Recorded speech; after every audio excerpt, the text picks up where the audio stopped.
mother-in-law, it kept up. Mm-hmm. And then, towards the end of the interview, the woman said, "Oh, do I have time for another story?"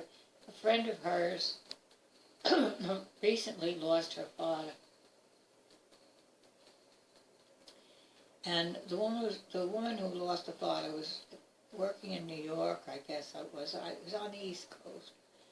But at any rate, her father lived out on the West Coast.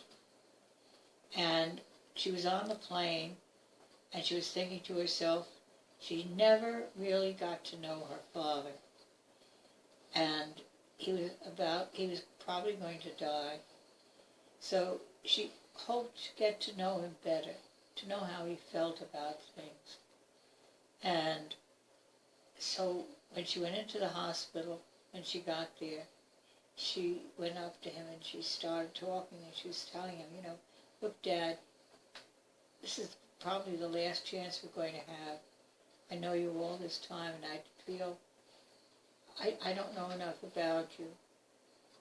I'd like to know how you feel about life, how things, what you wanted and couldn't get, or what gave you satisfaction. He said, I'd just like you to give me something to know you a little better while we still have the chance." And she was talking, and finally she said, "Well," he looked up and he said, "What?" She said, what, don't you have anything to say to me?" "Yeah," he said.